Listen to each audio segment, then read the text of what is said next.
तो class 11th के विद्यार्थियों देखिए, बेसब्री से जिस घड़ी का इंतजार था, देखिए केमिस्ट्री का एकदम ओरिजिनल प्रश्न आज के पेपर के लिए देखेंगे।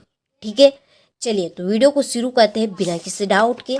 सारे ही प्रश्न देखिए एकदम ओरिजिनल है, आपको हूबहू परीक्षा हाल में देखने को मिलेंगे। ठीक है, तो देखिए बड़ी ही गौर से और ध्यान से सारे प्रश्नों को आपको जल्दी ही कंप्लीट कर लेने हैं। ठीक है, तो देखिए पहला प्रश्न है एक आदर्श गैस के समतापी प्रसार में। ठीक है, सिंबल E बराबर 0 इसका आंसर रहेगा। दूसरा है फ्रीडल क्राफ्ट अभिक्रिया में उत्प्रेरक प्रयुक्त होता है, इसका आंसर है निर्जल AlCl3।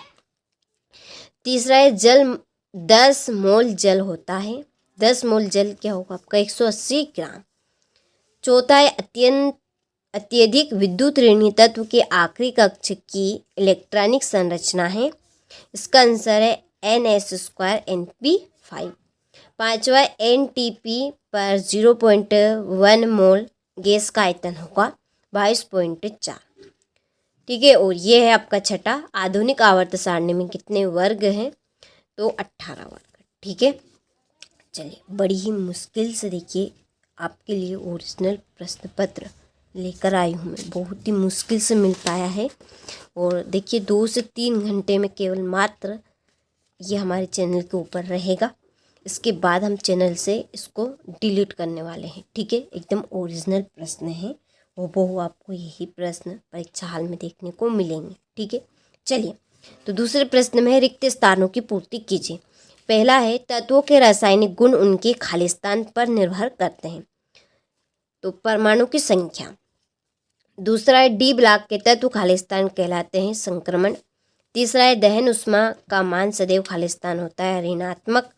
चौथा प्रक्रम जो तापरोधी होता है खालिस्तान कहलाता है, रुद्रोष्म। पांचवा यौगिक के तत्वों का खालिस्तान अनुपात मूलानुपाती सूत्र कहलाता है, सरलतम। छठा पेपर क्रोमेटोग्राफी खालिस्तान नियम पर आधारित है, वितरण। ठीक है, चलिए यहाँ से स्क्रीनशॉट आप ले लीजिए, फिल इन द ब्लैंक्स, ये आपके इंग्लिश मीडियम वालों के लिए ले लिया स्क्रीनशॉट। चलिए इसके बाद में क्वेश्चन नंबर 3 सही जोड़ी बनाइए। देखिए पहली जोड़ी है BeCl2 की संरचना कैसी होगी, रेखीय। दूसरी NH3 की संरचना कैसी होगी, त्रिकोणीय। बंध क्रम की जोड़ी 1/2 ब्रैकेट में NB - Na। बाहर की जोड़ी न्यूटन गुणित अनुपात का नियम, लेओजीयर। ठीक है, चलिए यहाँ से स्क्रीनशॉट ले। इसके बाद में ये आपके इंग्लिश मीडियम वालों के लिए फिर एक वाक्य में उत्तर लिखिए। पहला है न्यूक्लियोफाइल की प्रकृति बताइए, ऋण आवेशित। दूसरा है शुद्ध जल में हाइड्रोजन आयन की सांद्रता का मान कितना होता है, 1 × 10⁷। तीसरा है सोडियम क्लोराइड में किस प्रकार का बंध पाया जाता है, आयनिक बंध।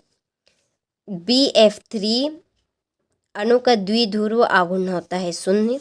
और एल्केन हैलाइड व सोडियम से एल्केन बनाने के लिए प्रयुक्त अभिक्रिया का नाम लिखिए, उर्ज अभिक्रिया। ठीक है, चलिए यहाँ से स्क्रीनशॉट ले। इसके बाद में ये आपके इंग्लिश मीडियम वालों के लिए। ठीक है, इसके बाद में है सत्य सत्य लिखिए। पहला है एवोगैड्रो की संख्या 6.022 × 10⁻23 होती है, तो सत्य। दूसरा है SPDF कक्ष होते हैं, तो असत्य। तीसरा है BE व MG विकर्ण संबंध दर्शाते हैं, तो ये आपका असत्य है। चौथा एक अम्ल व क्षार की उदासीनीकरण उष्मा सदैव स्थिर रहती है, तो ये आपका सत्य है। पांचवा सत्य रहेगा और छठा भी आपका सत्य रहेगा। ठीक है, इनको आप कंप्लीट कर लेने हैं। इसके बाद में ये आपके इंग्लिश मीडियम वालों के लिए देखिए छठा प्रश्न है 2 नंबर का सिंपल सा प्रश्न, एवोगैड्रो नियम क्या है। गे लुसाक का गैस आयतन संबंधी नियम, अभाव का नियम समझाए। ठीक है, एकदम ओरिजिनल प्रश्न आपके लिए बड़ी ही मुश्किल से लेकर आई हूँ मैं। ठीक है, तो आप जरूर कंप्लीट करके जाइएगा इनको परीक्षा हाल में जाने से पहले। तो देखिए 9वां प्रश्न, पी ब्लॉक तत्व किसे कहते हैं, इनके मुख्य लक्षण आपको बताना है। हाइड्रोजन बंध से आप क्या समझते हैं, हेनरी का नियम समझाना है। चलिए बाकी के प्रश्नों का स्क्रीनशॉट ले, यहाँ से हो गया। ये है आपका 13वां प्रश्न, स्क्रीनशॉट ले आप सारे का, ठीक है। और देखिए अभी तक आप हमारे एप्लीकेशन के साथ नहीं जुड़े तो जुड़ा, एकदम ओरिजिनल रियल क्वेश्चन आपको प्रॉपर तरीके से वहाँ पर ही मिलेंगे, ठीक है। चलिए इसके बाद में है 17वां प्रश्न, बेंजीन से प्राप्त कीजिए क्लोरोबेंजीन, नाइट्रोबेंजीन और टाउलिन को, ठीक है। यह 18वां बोर सिद्धांत के दोष आपको बताने हैं। डी ब्लैगली संकल्पना, स्थिर दाब व ताप प्रसिद्धि आपको करना है, ठीक है। चलिए तो सारे ही प्रश्नों का आपने बड़ी ही आराम से स्क्रीनशॉट ले लिया होगा। तो सारे ही क्वेश्चनों को आपको परीक्षा हाल में जाने से पहले अच्छे से कंप्लीट करके ज़रूर जाना है, ठीक है।